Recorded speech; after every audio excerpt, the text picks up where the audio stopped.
సూర్యాపేట జిల్లా తిరుమలగిరి మండలం గుండెపురిలో మహాశివరాత్రి వేడుకలు బుధవారం ఘనంగా నిర్వహిస్తున్నారు. గ్రామంలో 9 సంవత్సరాల క్రితం స్వయంభుగా వెలిసిన శ్రీ స్వయంభు పార్వతీ శంభులింగేశ్వర స్వామి దేవాలయంలో భక్తులు బారులు తీరారు.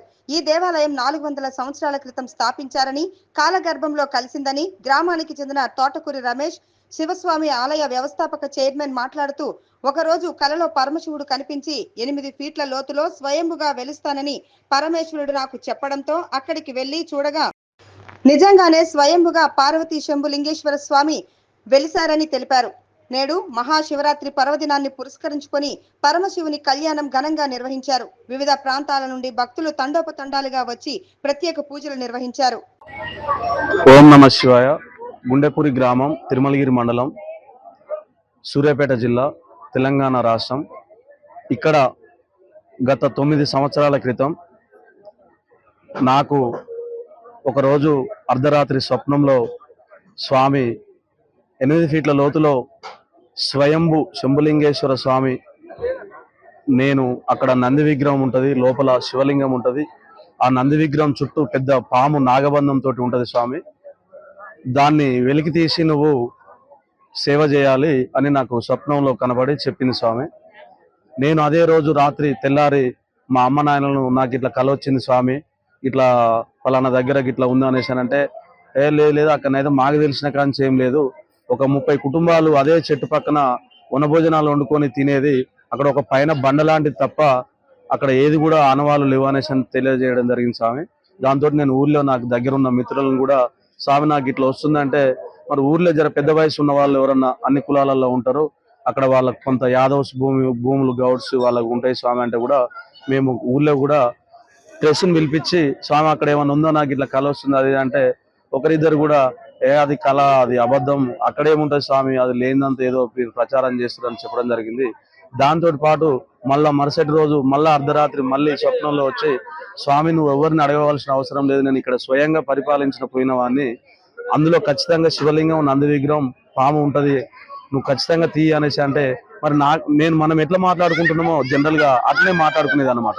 మరి నాకే ఉంది ఎందుకు వస్తుంది స్వామి, ఈ ఊర్లో చాలా మంది పూజలు చేసే వాళ్ళు ఉన్నారు, అర్చకత్వం చేసే వాళ్ళు ఉన్నారు, శివుని కళ్యాణం చేసే వాళ్ళు ఉన్నారు కదా అనేసి అంటే, స్వామి నీకే ఎందుకు వస్తుందంటే, నీతోటి నా లోక కళ్యాణం, నా కళ్యాణం చేయించుకోవాలనుకుంటున్నా, ఎందుకంటే నువ్వు ఆల్రెడీ చనిపోయి మళ్ళీ బ్రతికించుకున్న నేనే అంటే, నేను చనిపోవడం ఏంది స్వామి అంటే, మీ అమ్మ నాయనని అడుగు, ఈ గ్రామ ప్రజలను అడుగు, మీ ఇంట్లో అమ్మవారి గుడి ఉండేది, ఎల్లమ్మ గుడి ఉండేది, మీ కాలనీ వాసులు మొత్తం కలిసి ఆ ఇంట్లో నుంచి తీసుకుపోయి వేరే దగ్గర, ఇదంతా ఒక మన అందరికి సంబంధించిన టెంపుల్ అని ఒక ప్లేస్ లో దాన్ని కొత్తగా నిర్మాణం చేసుకుని ఆ రోజు అమ్మవారి కళ్యాణం చేసిర్రు.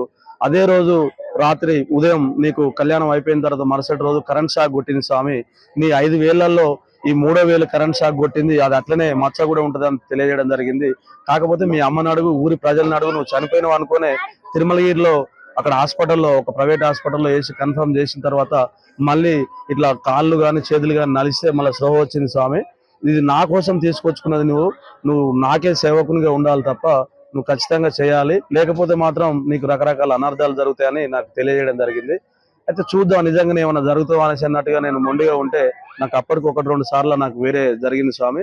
తర్వాత నేను కూడా బలంగా నమ్మి, స్వామి మరి నేను తీస్తా కానీ నేను కొంత ఆర్థికంగా, నేను హైదరాబాద్ లో కొంత డ్యూటీ చేసుకునేది ఉండేది స్వామి, ఆర్థికంగా నష్టపోయి ఉన్నా, కనీసం మనం చెప్తే ఒక 500-1000 రూపాయలు ఇచ్చే పరిస్థితిలో కూడా లేరు. ఇప్పుడు కుటుంబం కూడా కొంత అంత ఇబ్బందిలో ఉందంటే, నువ్వు నిజాయితీగా సేవ చేయి, నువ్వు తీయడానికి పూనుకో, నీ వెనక లక్షల జనాన్ని నేను నడిపిస్తా తెలియజేయడం జరిగింది స్వామి. దాని తర్వాత నేను ఎమ్మటే ఊర్లో ప్రజల్ని, స్వామి మరి ఆడ తీద్దాం అట్లా ఇట్లా అంటే, ఏంది స్వామి నువ్వు లేనిది ఒకటి చేస్తున్నావు, ఊరికేమన్నా ఇట్లా చేస్తావు అట్లా చేస్తావు అంటే, ఇంకొక ఆయన ఏం సలహా ఇచ్చారంటే, స్వామి ఏదన్నా ఒక అయ్యగారు దగ్గరికి వెళ్ళాలి, మరి ఇక్కడ అయ్యగారు అంటే మన కొడకల్ల నరసింహరావు అని పెద్ద సిద్ధాంతి గారు ఉన్నారు, మరి ఒకసారి అక్కడ వెళ్ళి కలవాలనేసి అంటే కూడా ఆ సిద్ధాంతి దగ్గరికి ఒక 4-5 నా మిత్రులతోటి, కొమ్ము ఎల్లయ్య అని, భిక్షం, సోమన్న, వీళ్ళందరం కలిసి అక్కడికి వెళ్ళడం జరిగింది. అయ్యగారి దగ్గర కూడా వెళ్తే ఆ రోజు చాలా బిజీగా ఉన్నాడు ఆయన. ఆ ఏ ఊరు బాబు అనేసినట్టు పేరు రాసుకొని, గోత్రనామాలు రాసుకొని, ఆయన చాలా బిజీగా ఉంది కాబట్టి అయ్యగారు ఈ రోజు కలవడం అనేసి అని చెప్పడం జరిగింది. ఫోన్ నెంబర్ కూడా అన్ని రాసుకున్నారు. మరుసటి రోజు ఉదయం అదే అయ్యగారు మళ్ళీ నాకు ఫోన్ చేసి, అరే బాబు నువ్వు ఇంటికి రా అని చెప్పి పిలుచుకొని, బాబు ఏంది నువ్వు వచ్చిన పని ఏంటంటే, స్వామి నాకు ఇట్లా జరుగుతుంది స్వామి అంటే, అరే బాబు నువ్వు కారణ జన్మనురా బాబు, అక్కడ స్వయంగా స్వామి ఉన్నట్టుగా నీకు కల వచ్చిందంటే నువ్వు 100% దాన్ని దీ బాబు అంటే, స్వామి మరి మీ సహాయం కావాలి కదా నాకంటే, ఎవరి సహాయం అవసరం లేదు, ఆ శివయ్య సహాయం నీకు ఉంటది, నువ్వు వెళ్ళి ముందడుగు నేను చచ్చినా బతికినా చెప్తున్నా బాబు అనేసి అన్నట్టుగా అయ్యగారి దగ్గర కూడా నా అక్కడ విజువల్స్ ఉన్నాయి. నన్ను కూర్చోబెట్టుకుని ఒక ఫోటో తీసుకొని ఇట్లా సంగతి బాబు నువ్వు చాలా అద్భుతంగా ఆ ఆలయం నడుస్తుంది బాబు, నువ్వు ఖచ్చితంగా తీయమని చెప్పగా ఒకరోజు ఊర్లో సాటింపు చేసి మా మాజీ సర్పంచ్ అప్పుడు నామాల సోమయ్య ఉపేంద్ర అని ఉండే మా అక్కడి నుంచి ఊరి ప్రజలందరినీ తీసుకొచ్చి ఇక్కడ కట్ట మీద ఉంచి ఒక జేసీబీ తీసుకొచ్చి చిన్నగా చెట్లను తొలగించి ఆ చెట్లన్నీ పోయిన తర్వాత కొంత కొంత మట్టి తీస్తే ఒక చిన్న గుహలాగా వెళ్ళింది స్వామి. దాంట్లో గుహలాగా అంత మట్టిని మొత్తం తొలగిస్తుంటే ఒక ఒక పుట్టలాగా పుట్ట ఆకారంతో చాలా బలంగా అవుపడ్డది అందరికి. అప్పుడు ఏం చేయాలనేసి అన్నట్టుగా మళ్ళీ అందరితో ఆపేసాం అన్నమాట. పుట్ట పాము ఉంటుంది అని చెప్పి మరి దాన్ని తవ్వితే ఏమన్నా హాని జరుగుతుందో అనేసి అని. దాని తర్వాత మళ్ళీ ఏమన్నా చెప్తుందాం అమ్మవారు, నాకు ఎప్పుడు వచ్చినా అమ్మవారు వచ్చేది అనమాట. అమ్మవారు వచ్చి ఇట్లా ఇట్లా చేయనేసి అని చెప్పేది. మళ్ళీ ఆ రోజు స్వామి నువ్వు పుట్టలో గడ్డపారలు అలాంటి ఏం పెట్టకు, నువ్వు జలాభిషేకం చేయించు బిందెలతోటి అంటే లేదు స్వామి నన్ను ఎవరు ఎక్స్పెక్టెడ్ చేస్తలేరు ఇక్కడ అనేసి నేనంటే ఆ పక్కన ఏదన్నా బోర్ సాయంతో అన్నా చేయని చెప్తే ఇక్కడ బండ్లపల్లికి ఇక్కడ పైపులు కూడా లేకుంటే బండ్లపల్లికి వెళ్ళి ఆ స్వామి పేరు ఏదో ఉండే అక్కడ పైపులు అడిగి తీసుకొచ్చి ఇక్కడ పక్కన ఉన్న బోర్లకు పైపులు పెట్టేసి మొత్తం ప్రెషర్ కొడితే ఆ పుట్ట మొత్తం కుంగింది స్వామి. కుంగిన తర్వాత ఆ మట్టి ఎటు వెళ్ళిపోయేటట్టుగా లేదు, అలా మనం నడుస్తుంటే ఇక్కడ మోకాళ్ళ వరకు ఇట్లా దిగబడుతుంది. ఇట్లా నడుస్తుంటే ఇట్లా పాము డైరెక్ట్ ఇట్లా లేచిన విజువల్స్ కూడా ఉన్నాయి. అవన్నీ కూడా నేను వీడియో రూపంలో గ్రామ ప్రజల సమీక్షలో తీయడం జరిగింది. దాని తర్వాత దశల వారీగా నాకు అమ్మవారు ఎట్లా చెప్తే అట్లా కొంచెం కొంచెం తీసుకుంటే గ్రౌండ్ వరకు తీసేసి అక్కడ పూజలు స్టార్ట్ కావడం. అప్పుడు మాజీ శాసనసభ్యులు ఉండే అక్కడ ఇక్కడ ప్రెస్, ఇక్కడ లక్ష్మణ్ అని ప్రెస్ రిపోర్టర్ అన్నస్వామి ఇక్కడ గుడి ఇట్లా బయటపడ్డది అటు ఇట్లా కళలో వచ్చి అనేసి అన్నట్టుగా అన్న కూడా జర పేపర్ రాయడం, ఇది భక్తులకు అక్కడ ఇక్కడ తెలవడం, చాలా తండోపతండాలకు వచ్చి అప్పటి నుంచి ఇప్పటి వరకు లక్షలాది మందులు దర్శించుకురు స్వామి. ఎక్కడ కూడా మనం ఈ భక్తుల కాడ చాలా మందికి ఇందులో పేద మధ్య తరగతి ధనిక ఎలాంటి భేదం లేకుండా చాలా లక్షలలో భక్తులు ఉన్నారు స్వామి. వాళ్ళందరూ కూడా ఇక్కడ స్వామి వారికి ఏది చేయడానికైనా ఈ రోజు సిద్ధంగా ఉన్నారు.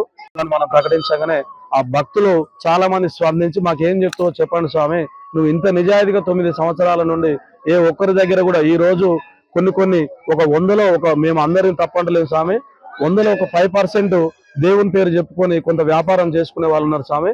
నువ్వు ఇంత చిన్న వయసులో ఇంత నిబద్ధతగా నువ్వు పనిచేస్తున్నావు అంటే అని నన్ను అప్రిషియేట్ చేసి కూడా వాళ్ళందరూ నా వెనక నడవడం జరుగుతుంది. ఆ రోజు నాకు స్వామి వచ్చినప్పుడు నా మ్యారేజ్ కూడా కాలేదు స్వామి, నా పెళ్లి కూడా కాలేదు. అప్పుడు స్వామి కూడా చెప్పిండు నా కళ్యాణం చేసిన తర్వాతనే నీ కళ్యాణం చేసుకోవాలని కూడా చెప్పిండు. నేను దాన్ని ధిక్కరించి కూడా 1-2 సార్లు వేరే సంబంధాలకు వెళ్తే కూడా నాకు తీరని దాన్ని ఏమిటో చూపించండు కూడా స్వామి. కాబట్టి ఇక్కడ ఇంకా రకరకాలుగా ఉన్నాయి ఈ ఆలయ చరిత్ర చెప్పాలంటే. అప్పటి నుంచి ఇప్పటి వరకు లక్షలాది మంది ఇక్కడ కళ్యాణం చేయడం కానీ, భక్తులు సొంతంగా వాళ్ళే తలంబ్రాలు పుస్తెమట్టలు తీసుకొచ్చి వీళ్ళందరూ నా కుటుంబ సభ్యులాగా నాకు అండగా నుండి పార్టీలకు అతీతంగా ఈ పార్టీ ఆ పార్టీ అనేది ప్రతి పార్టీ నాయకుడు ముఖ్య నాయకులు ఇక్కడ ఉన్న ఎమ్మెల్యే అభ్యర్థులందరూ ఇక్కడ ఈ ఆలయానికి వచ్చిన వాళ్ళే, దర్శించుకున్న వాళ్ళే. వాళ్ళ సహాయ సహకారాలు కూడా ఇక్కడ నాకు కొంత మాజీ శాసనసభ్యులు ఉన్నప్పుడు కూడా ఆ కట్టను మేము మొత్తం తోవడం జరిగింది స్వామి. దాన్ని రైతులకు ఇబ్బంది జరుగుతుందంటే కూడా అక్కడ వాళ్ళ ఫండింగ్ పెట్టి ప్రభుత్వ సాయం కూడా ఒక 5 లక్షల రూపాయలు ఇచ్చారు. మళ్ళీ మేము మా లక్ష్మణ మేము అందరం కలిసి కూడా అన్న ఇంకా సరిపోవట్లేదు అంటే కూడా అప్పుడు ఎంపీపీ స్నేహలేత మేడం ఉంటే తమ్ముడు చెప్పుదామనేసి అని కూడా స్వామి మీరు రా అని చెప్పి తీసుకుపోయి అక్కడ 3 lakhs ఒక 8 లక్షలు పెట్టి ఒక 40 మీటర్లు గ్రౌండ్ ఒక 5 ఫీట్ల లోతు నుంచి పక్కనే పెద్ద చెరువు ఉంది స్వామి. వాటర్ ఇక్కడికి వచ్చే అవకాశం ఉంది కాబట్టి దాన్ని స్టార్ట్ చేయడం జరిగింది. ఇంకా ఇక్కడ ప్లేస్ కూడా ఇది మొత్తం బొంద ప్రాంతం ఉండే జేసీబీ పెట్టి కొంత భక్తుల సహాయ సహకారాలు ఎవరు ₹1 కాంచి ఒక ₹10 కాంచి నాకు ఎంత ఇచ్చినా కూడా ఒక బుక్లెట్ కొట్టించి దాంట్లో రాయడం జరిగింది. ముఖ్యంగా ఎవరి దగ్గర డబ్బులు తీసుకోలేదు. ఇప్పుడు కొంతమంది ఇప్పుడు కళ్యాణం చేస్తాం స్వామి మేము ఒక 50,000 పంపిస్తామంటే కూడా నాకు ₹1 కూడా పంపించకండి స్వామి, మీరు ఏం చేయాలనుకుంటున్నారో అది వచ్చి మెటీరియల్ రూపంలో చేయండి తప్ప నాకు డబ్బుల రూపంలో ఇవ్వకని నేను ప్రకటించడం జరిగింది. అప్పటి నుంచి కూడా వాళ్ళు ఏదున్నా కూడా మెటీరియల్ రూపంలో. ఈ రోజుకి మండపం ఆకారపు రాణి అని వాళ్ళ నాన్నగారు రిటైర్డ్ హెడ్ మాస్టర్ గారు మా గుండెపూర్లోనే ఉండేది, వాళ్ళ జ్ఞాపకార్థంగా పూల మండపం కానీ టెంట్ కానీ వాళ్ళు ఇంకొక కింట రైస్ కూడా పులి వరకు పంపించడం జరిగింది. తిరుమలగిరి నుంచి వాళ్ళే స్వతహాగా ఫోన్ చేసి బాంబే డ్రెస్సెస్ వాళ్ళు స్వామి మేము స్వామికి కొన్ని రైస్ పంపిస్తున్నాం అనేసి అన్నట్టుగా వాళ్ళు కూడా 25 కేజీల బ్యాగ్ రైస్ వేయడం జరిగింది. అట్లనే అక్కడ తిరుమలగిరిలో కార్ మెకానిక్ అయ్యప్ప స్వామి మాలేస్తాడు, స్వామి వస్తుంటే స్వామి ఒక 25 కేజీలు స్వామికి ఏదైనా చేయని చెప్పడం జరిగింది. ఇంకా అట్లనే ఒక అజ్ఞాత వ్యక్తి కూడా నన్ను పిలిచి స్వామి నా పేరేమి అనౌన్స్ చేయగానే ఒక అరకింట బియ్యం తీసుకెళ్ళండి అనేసి అన్నట్టుగా చెప్పడం జరిగింది.